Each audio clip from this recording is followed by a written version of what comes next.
procès du Tikkun Ali Haddad a repris son cours mardi, après son interruption dimanche, suite au décès de Leïfa Ouyaya, frère et avocat de l'ex-premier ministre Ahmed Ouyaya, présent d'ailleurs au tribunal. La demande de ses avocats de renvoyer l'audience, en raison de sa situation particulière, étant rejetée par le juge.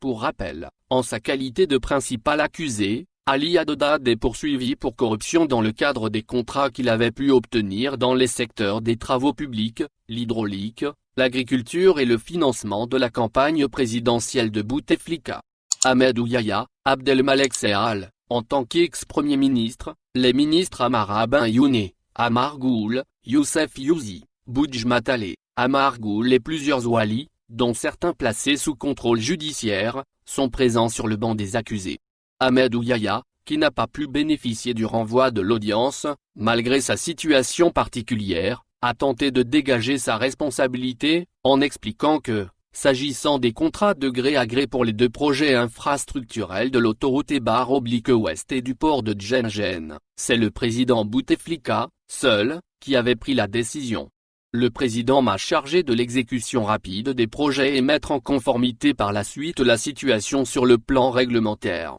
fait-il remarquer en expliquant que le code des investissements a été amendé pas moins de 4 fois sur ordonnance présidentielle. Au sujet de Métro d'Alger, Ahmed Ouyaya est resté sur la même ligne de défense en faisant savoir à l'audience que la décision était prise en Conseil des ministres et que son rôle en l'occurrence était de faire exécuter le projet. Refusant l'accusation de dilapidation de deniers publics, l'ex-premier ministre a cherché à convaincre, au contraire, que son souci était justement de protéger les finances du pays, en faisant des économies sur plusieurs projets, puis de rejeter par ailleurs l'accusation selon laquelle ses enfants et sa femme auraient trempé dans les affaires. Pour sa part, Abdelmalek Sehal a fait savoir que le chef du gouvernement n'a pas vocation à octroyer les contrats, rappelant tout de même que sous ses différents mandats pas moins de 2000 projets ont été réalisés. Sehal se lave les mains des accusations de corruption en faisant savoir que pendant la maladie du président, j'étais chargé de gérer politiquement le pays.